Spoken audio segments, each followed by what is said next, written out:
basically I'm a London taxi driver, a dad, a husband, foster carer, and I'm a very, very busy man, and as we all are nowadays. But inside my little head, along with my enlarged hippocampus, because I'm a London taxi driver, are millions and millions of stories. And Andre, who I love dearly, kindly asked me to come along and read the book, because I'd sometimes sit down in the shelter and read him a chapter, and we laugh a lot, don't we?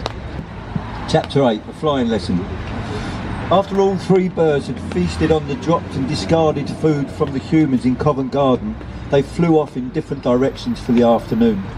Tricky went back to the square where he felt safe and he knew he belonged amongst all the other birds. But now, however, he was intrigued by Harris Hawk and wanted to find out as much as he could about the intruder to the square. Flo went back to her nest to get some rest. She always stressed to Nelson the importance of rest.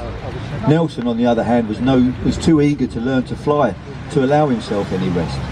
So, taking the old bird's advice, he headed off to Waterloo Bridge, which, even for a bird with a dream, had the most beautiful view he had ever seen.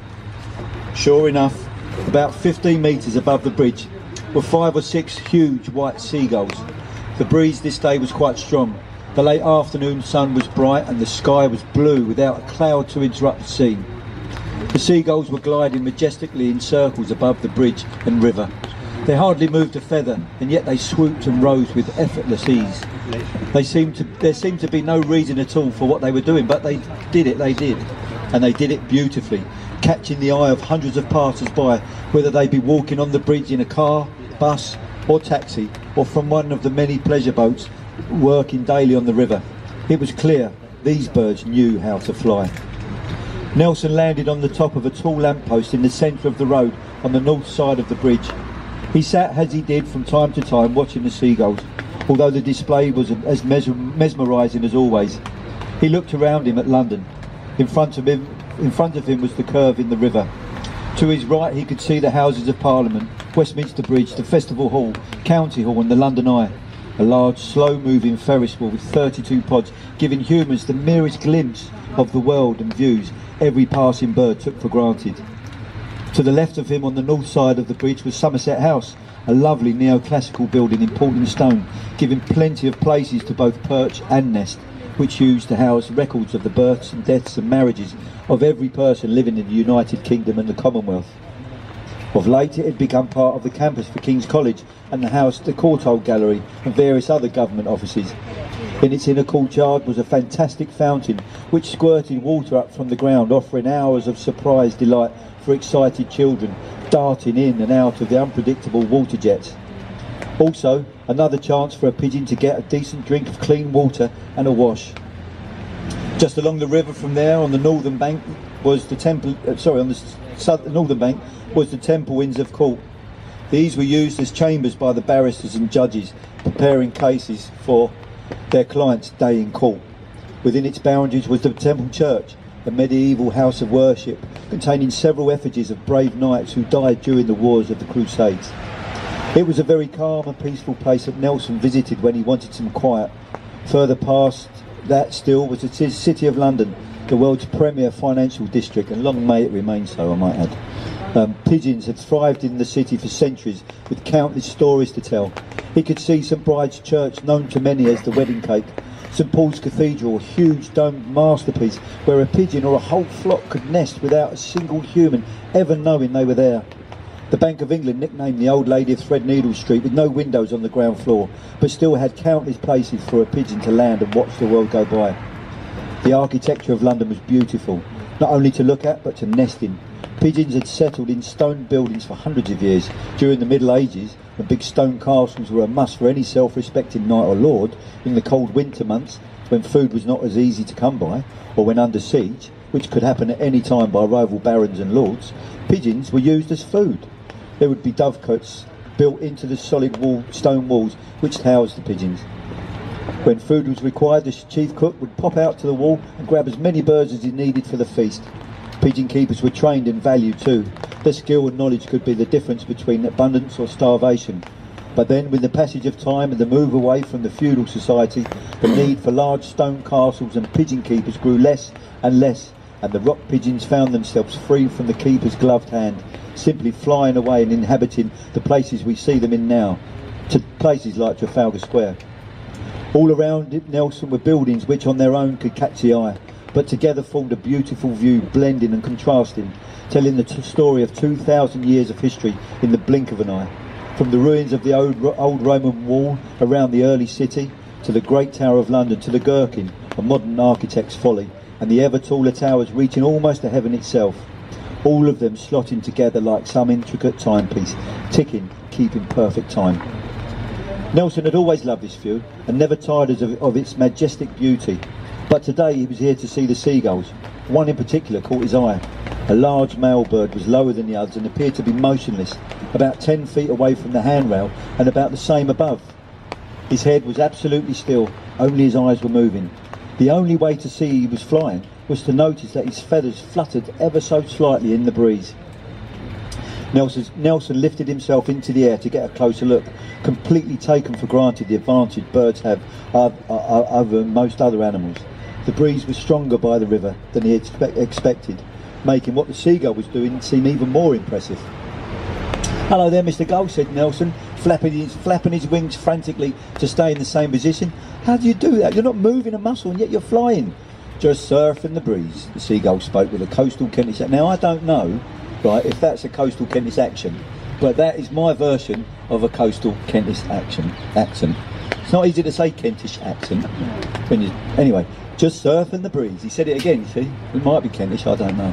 "And a bit of fishing too. Keep watching. You'll see something amazing in a minute." See, that sounds more like the Fens, doesn't it? But anyway, said the gull, all the while concentrating hard on the activity on the pavement next to the bridge's metal handrail. Nelson was still flapping almost frantically now, and he knew he looked silly, so he let the breeze take him off a little. He steadied himself and spread his wings slightly and tried to mimic the other seabirds. There he was now, flying in circles above the bridge and over the river. He flew back down to the stationary bird and circled around near him, turning his head to watch him as he flew. Now, a human family were walking along the western side of Waterloo Bridge, chatting and laughing and eating fish and chips as they strolled. "Why didn't you just have cod like the rest of us, Mum?" asked the younger woman. 15 minutes we had to wait for your piece of bloody rock," she scolded. "What's wrong with rock, love?" she asked. "I've been coming up here for 40 years. 4 years, Kate," said the older lady wearing an old red coat. "I always buy my rock and chips from the same chippy, the best in London. Then I brings them up here to the bridge and I'll get stuck into them. Nice pinch of salt and a splash of vinegar goes down a treat. Beautiful." She ate a piping hot chip. "It takes a couple of minutes longer. So be it. Well, nothing wrong with that," she said defiantly, whilst wrestling the hot potato inside her mouth. "Here we go again," said her daughter. "You've been going on about coming up here for weeks. It's only fish and chips." The younger woman seemed a little annoyed at her mother. Of course she wasn't. It was just how she sounded. "What do you know anyway?" The old lady picked up another chip and popped it into her mouth. And while still eating, she looked longingly at some point in the past and said, "Your father, God rest his soul, would bring me up here after a night dancing at the Hippodrome, buy a bottle of light ale, and we'd each take a swig." Another chip in the mouth. "He was a lovely man, strong as an ox, about as clever too." She again grappled with the chip as she moved it around inside her mouth as she chewed, desperately trying not to burn her tongue. "Mum," scolded the daughter, "that's my dad you're talking about there." "God rest his soul, do you mind?" A younger couple in the group chuckled. They had heard this conversation word for word several times before. The jovial bickering between the two women always entertained all around them, but today was a special day. The whole family, about 15 of them, had come up to London on the annual pilgrimage to celebrate the long-gone man's birthday, to have fish and chips on the bridge and then go into the theatre land to see a show. A family tradition, you might call it. All families have them. It reminded them all that they belonged to someone or a group of like people who looked alike and sounded alike, who shared a history intimate to them. This family loved this tradition and they didn't care a dot if anybody else did. They looked forward to it each year with fondness and excitement and spoke about it often. This family, however, were feasting on fish and chips, which did catch the eye of someone. The large male seagull. You saw that one coming, didn't you? Eh? The large male seagull Nelson had been talking to. And when Nelson had asked him how he was able to fly as he did, he was busy watching the old lady in her red coat whilst checking her progress with the lovely piece of battered fish she so treasured. "Anyway, it's your dad's favourite, love, and if it was good enough for him, then it's bloody good enough for me." she picked up the whole piece of fish and held it out in front of her to show the family. "Look at that," she boasted. "Lovely fish that is. Only one bone. That ain't going to get stuck in your throat now, is it?" "That ain't going to get stuck in yours, Nan. You don't keep it shut long enough," interjected her 17-year-old grandson. "You don't stop going on about it," he added and laughed. His girlfriend, on her first pilgrimage with the family, nudged him gently in the ribs. "Don't take the mickey out of your Nan, Terry. I think it's cute how she loved him so much. She comes up here on his birthday to have some grub in his name." "Ah, sweet," she cooed. "I know," he conceded, "but why didn't they just have a curry like normal people?" said the grandson. "Look at that bird up there, Nan," called out another grandson. "Didn't you say Grandad used to throw chips for them when they came up here?" he added, as if to prompt the next line in the well-rehearsed script. "He used to throw them at the seagulls, the silly beggar. I used to say they were a waste of good chips. They would just be like hanging there in mid-air, hardly moving, and he would try and hit them with the chips. He never did hit one of them, not once, ever.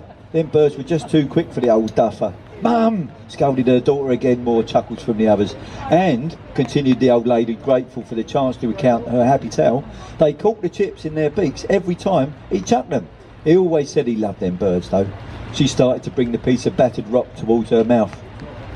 The seagull shifted his head just a fraction for the first time, and in the blink of an eye he moved effortlessly forward towards his prey.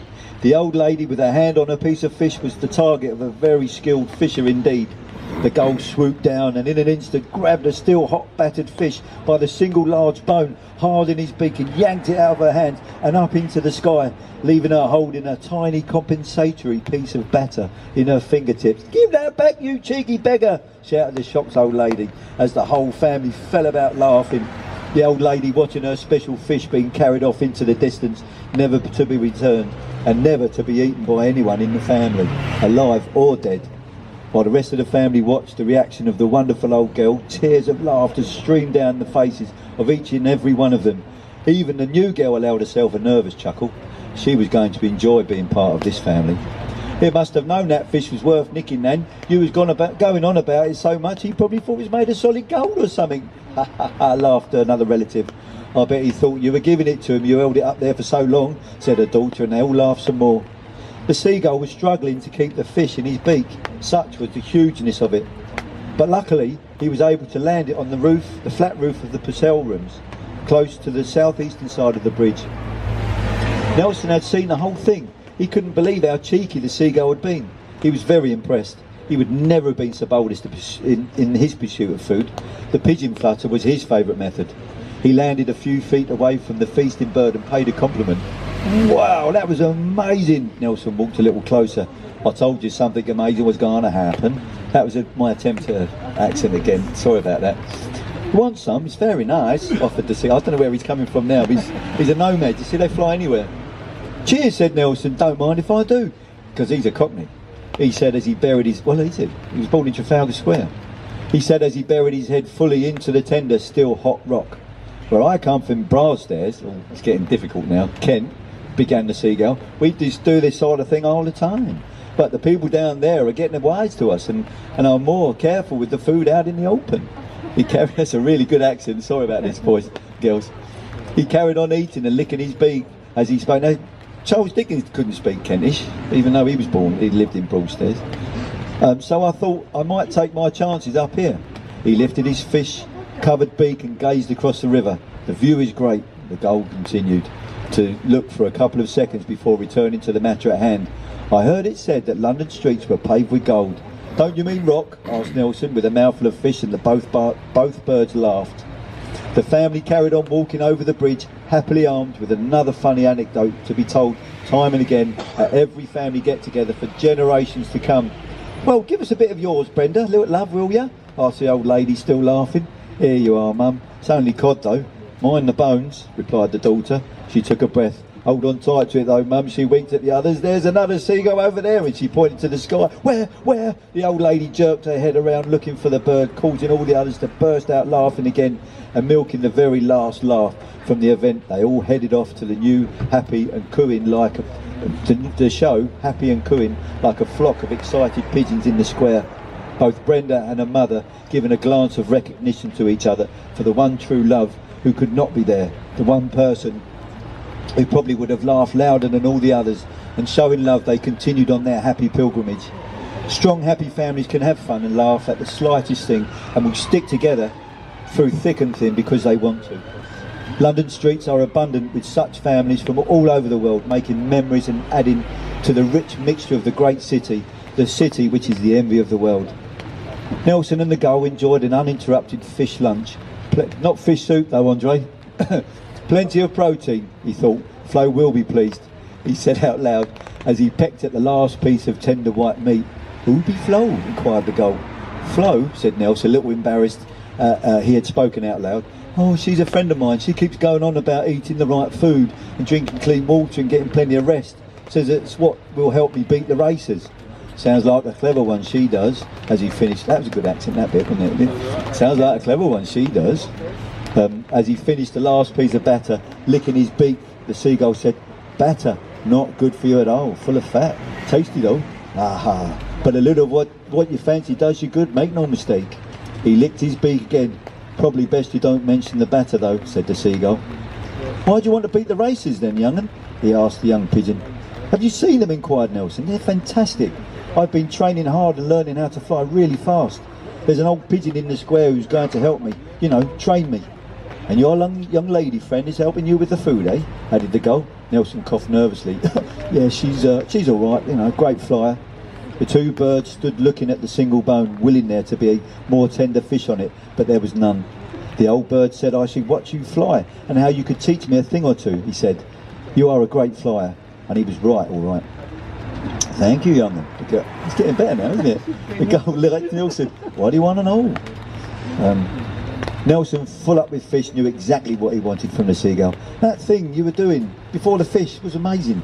I want to learn how to do that if I can." Nelson fluttered his wings a little and had another look at the bone. "I thought you'd be wanting to know about that." He looked around the roof, walked to the edge of the building. Nelson followed the gull. "Can you feel the breeze coming up the wall? It's a bit warmer up here." "Yeah, I know that already," Nelson answered, eager. "Of course you do," said the seagull, smiling as he leapt forward into the warmer air and just stayed motionless but flying above the young bird. "Now look closely, young'un. See, my feathers and wings are moving all the time, keeping me above the water, with the warm air." Nelson could see the wings constantly tilted from side to side, up and down, adjusting automatically, but the whole thing could only be seen from really close up. The skilled flyer's body was moving ever so slightly from side to side too. "I can see it," cried Nelson in amazement. "I can see it, your whole body is moving all the time, as if you're balancing on the wind." "That's right, young'un, balancing on the wind, agreed the seagull. "I normally say surf in the breeze, but balancing on the wind sounds good. I couldn't have put it better myself." And he said it again, "I'm balancing on the wind," and chuckled just a little to himself. "Why don't you have a go? Remember, keep the movement small. You're supposed to be saving energy. Just balance, young'un, just balance." Nelson waited for a gentle gust to rise up the building. No, gentle drip rise off the roof. And then he was up next to the seagull, struggling to keep still. Another gentle gust blew up under Nelson, and he desperately tried not to move too much, but it was too late. The wind caught him, and up he went, up and backwards. "Keep your balance, young'un," laughed the seagull. "When the wind blows from below, tip your body forward just a touch. When it comes from above, tip your body back up. You'll be all right, make no mistaking. Just relax and stay calm," said the gull encouragingly. "You'll be able to do it without thinking soon enough, if you practice." Nelson steadied himself and was back next to the seagull in seconds. This time he adjusted his position the instant he felt a change in the wind, tilting forward, backward, left to right, up and down. He moved as little as he could, not overcompensating, anticipating the next gust, and it felt good. "That's it, young'un, that's it. You're a good, ain't no mistake. A quick learner," said. He sounds like he comes from the deep south now, doesn't he? But I guess they would be, wouldn't they? Because they can travel anywhere, so they can pick up any accent. I'll have to add that in. Thanks, Nelson was pleased. Nelson was pleased with himself. He was a quick learner for sure. He had great teachers, and he accepted their help willingly. The two birds hung in the air, balancing on the wind, or surfing the breeze, or a bit of both, chatting about flying all afternoon, enjoying the breeze and the view. Nelson perfecting his new learned skill, and the gull happy to share his knowledge. Their stomachs full of the finest cooked rock fish and delicious and very fatty secret batter. They even returned to the area above the bridge where the seagull caught its very impressive catch earlier, and laughed as they flew. Life as a bird in London was plentiful and good for sure. There we are. So that's chapter 8. Thank you very much. Thank you.